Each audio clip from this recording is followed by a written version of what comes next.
All the winter things, said Daddy, such as the cold winds, the snow and the ice told the pine trees and the fir trees and the spruce trees how much they liked them. I will tell you a secret, said the pine tree. Yes, said the snow, as it nestled closer to the branches of the big tree. Years and years and years ago, I talked to my family about dropping off in the winter time. We never got any further than talking about it, for just as I had said, well, and what do you think of the scheme? Some of the snowflakes came and rested on our branches. Oh, they said, you're so much nicer than the branches without any leaves. There we have to fill up the corners, but with you we can nestle down.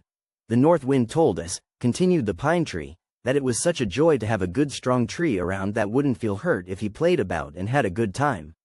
And so we discovered how much the north wind liked us. Then, said the pine tree, we heard the grown-ups.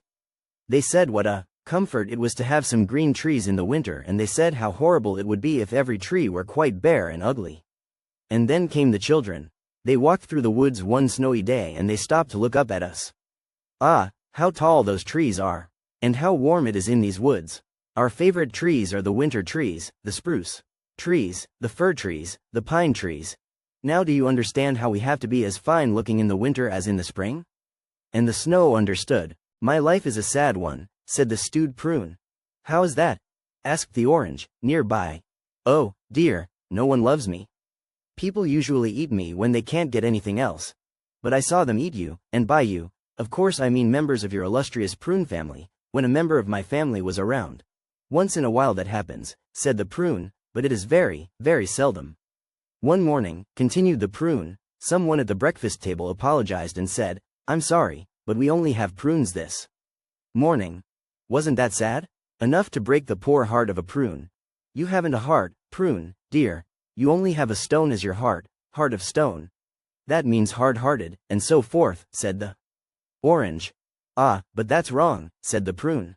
I felt dreadfully to think that such a thing should be said of us. Sorry, but we only have prunes. You'd have thought she had said, sorry, but we only have bricks for breakfast, from the tone in which she said it.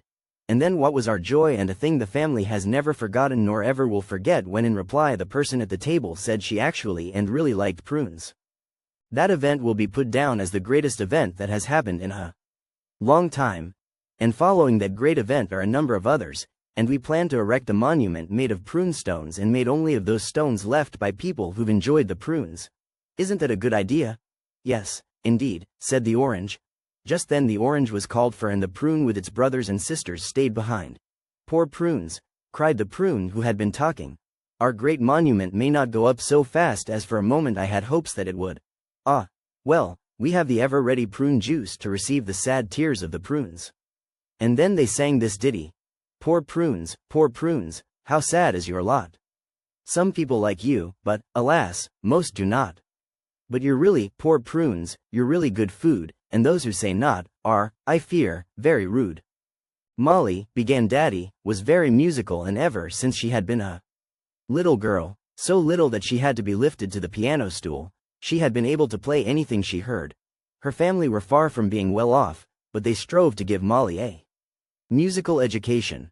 One day it was decided that Molly was so talented she could give a concert, so the evening for the concert was decided upon. Molly practiced and practiced the pieces she was to play. She was not at all nervous. She was very proud of her pretty new dress, for she had always before had the dresses of her older sisters cut down and made smaller for her. Unknown to her, Molly's teacher had invited an old friend of his to the concert. This gentleman was very rich and fond of music. He liked to help along anyone he felt deserved it. He was so delighted with Molly's playing that he rushed up to the little girl, saying, I shall send you and your mother abroad. There you'll have the finest music teachers in the world. You will come back making us all very proud of you. One night, not long ago, Peter Goblin went a-calling, said Daddy. From house to house he went, and in every house he went to the bedsides of the little boys and girls and invited them to go on the greatest coasting party of the year. We're going to coast, said Peter, down the Hill of Dreams. They all put their sleds together and down the Hill of Dreams they went until they reached the valley below. Down this valley all the dreams come, said Peter Goblin. Then our goblin dream workers must tie them up into little packages, for every nice dream must be saved. It must be made to come true some day or some time, that is, if it's all for the very best that it should come true. For the goblins are wise little creatures. And as the children watched the goblin dream workers, they certainly decided they looked very bright. Indeed, they tie the dreams into the little packages and then the goblin visitors take them back to the land of children and drop them in their bedrooms at night as they sleep. But, said the boys and girls, we've never seen packages like these. No, said Peter Goblin. In one of these packages a good many dreams will come true, and so the contents of the package are dropped, some parts in the corners, some around the ceiling. And one by one they come out into the room later on when they're coming true. So on our way back tonight, said Peter, a lot of us will lead you to your little rooms and we'll drop the contents of the packages of dreams which will sometime come true. But now we must be off for more coasting, hurrah, hurrah. There was once a little girl named Susan, said Daddy, who had in her room a great big glass bowl which held some helleries. What are helleries? Of course, asked Evelyn. They are freshwater fish that live in climates where the water is sure always to be very warm. Susan also kept some snails in the water with the helleries. The helleries are about the size of minnows, but of a different shape, being more round than the minnows are. One day Susan saw the big hellery daddy trying to chase the mother hellery around so that she could not get hold of any of the little ones. Susan grabbed the mother hellery and put her quickly into a glass of water that was standing nearby. The next thing Susan did was to count the little helleries and, to her delight, she found that all the 20 were quite alive.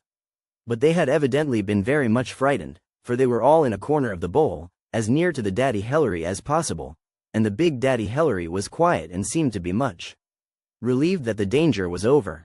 The snails, as you can imagine, were only too glad to rest once more. Susan gave them all some delicious fish food to comfort them, and she kept the mother hellery in a separate bowl until the little ones were grown up, and then she was welcomed back. Why was she kept in a separate bowl? Asked Jack. Because the mother hellery doesn't care for her children until they are big, and she might harm them. But the daddy loves them, even when they are little bits of things. There was a dog named Mac, said Daddy, a beautiful Airedale dog, and he belonged to 2 young girls named Janet and Mildred. They were much excited for their daddy was to have a birthday. At last came the birthday. Mac thought to himself that he wouldn't be much pleased with the presents their daddy received, a pipe, tobacco, a necktie. Mac had been dressed up in a beautiful ribbon on a number of special occasions, but he didn't think much of neckties. There were some candies, though, and they were all right. Candies were really a sensible present. Mac knew that there were going to be more festivities. He sat about and waited. It's time for the birthday cake, they called at last. Up got Mac. It's rude to be late, he said to himself, and I'll show them that an Airedale dog doesn't forget his manners. After it was all over and Mac was about to go to bed, he smiled to himself. Well, it was foolish to have all those candles, but the cake was good, mighty good. In a barn there were 3 horses and their names were Danny and Fanny and Prince. Somehow Bobby, who was the farmer's youngest son, always liked it when the horses had their ears up, though he couldn't have quite told you why. They seemed to be so very, very friendly then. Bobby had been having a very fine day, and as he tumbled into bed he hardly had time to whisper to his old friend the Dream King. He used to say, just before he went off to sleep, "Please, Mr. Dream King, send me nice dreams." If he did not feel so dreadfully sleepy, he would make his little speech longer and would say, "Your gracious majesty, Mr. Dream King, will your royal highness do a poor, humble subject like myself the great and noble and wondrous honor of sending me most royal and noble dreams?" This evening all he said was, "Nice dreams, please." Soon, oh, so soon, it seemed as though he saw Danny and Fanny and Prince walking into his room. And then they stood at the end of the bed, all in a row. "Hello, Bobby," they said. "Hello, Danny and Fanny and Prince," said Bobby. "We've come to tell you something," said Fanny. "It's something you've always wanted to know," said Danny. "And because I'm the oldest horse, they've given me the honor of telling it to you," added Prince. Then the 3 horses neighed, looked at each other, smiled their horse smiles, and then looked at Bobby. "You've always wanted to know why we put our ears straight up when you've come around," said Prince. "Oh yes," said Bobby, "I've always wanted to know if there was any special reason for it." "There is," said Prince, "and I will tell it to you. When we put our ears up, it's to tell you we're feeling pleasant and friendly. When horses put their ears way back, it means they're cross and that perhaps they'll bite. But we have never put our ears back on our heads when you've been around, Bobby, so it means we always like to have you with us." And the next morning when Bobby got up, he went out to his 3 friends and kissed them and said, "I know a secret of yours." One evening, commenced Daddy, when the house was quiet and still, and everyone was sleeping soundly, the tins and pans began to talk in the kitchen. "I think I am to be congratulated more than any of you," said the egg beater. "You see, my name means that I beat eggs. But not only do I beat eggs, I beat cream and all other things they wish to whip into a fine fluffy state." "True enough," agreed the other pans and tins. "But you see," said the egg beater, "the wonderful part is that I am not cross. Imagine being used only as a beater. Imagine forever whipping everything that comes near you. Isn't that enough to make an egg beater cross? But am I cross?" And all the pots and pans creaked and said, "No." "Then," said the egg beater, "it only goes to show that my disposition is quite perfect. Even whipping and beating everything that comes my way doesn't make me cross." "Listen to me," said the cheese grater. "Think of what my name means." "What?" asked the others. "It means I am greater than anything else. No other pot or tin or pan is named by my name."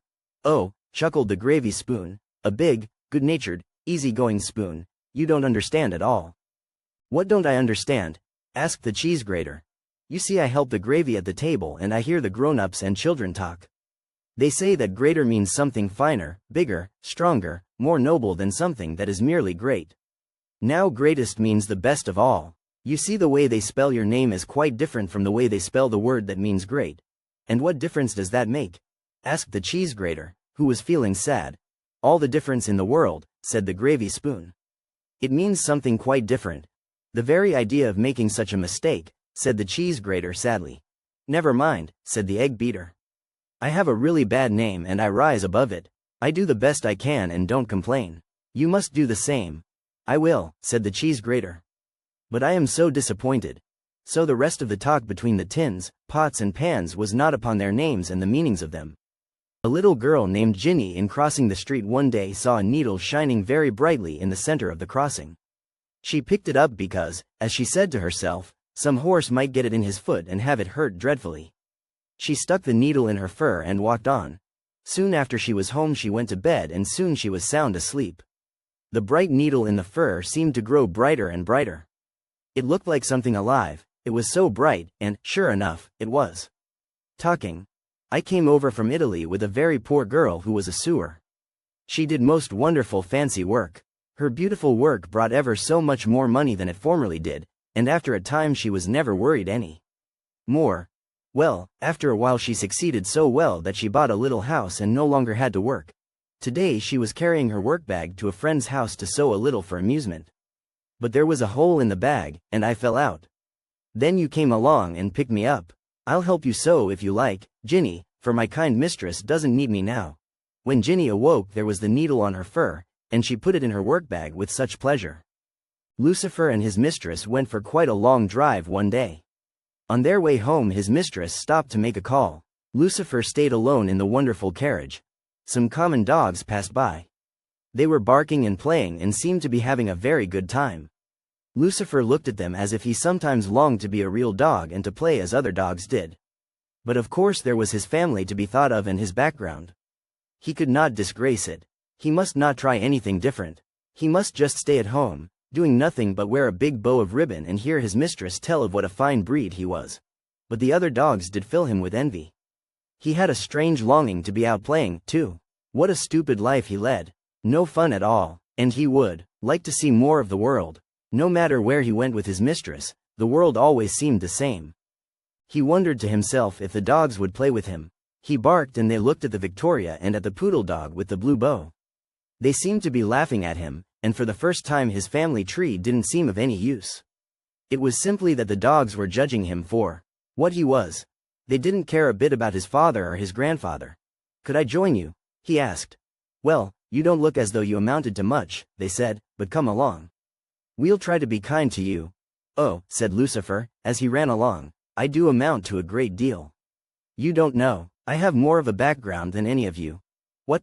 they all asked, with their ears and eyes showing that they could not believe what they had heard. "Tell us what a background is," they asked. "Is it another name for life-saving?" "No," said Lucifer, "it means that I needn't do anything but live up to my family name. For years and years our family have been of noble, aristocratic line. I am a dog of wonderful breeding." "You're only snobbish," they said, and Lucifer felt very badly. "Why, you poor little dog, we feel sorry for you," said one bright-looking fox terrier. Our friends have saved children from drowning this summer, some have saved lives in fire, and we all try to amount to something. Pooh, you can't be your grandfather. Try to be yourself and amount to something. And Lucifer joined the dogs to be taken on a regular dog's trip.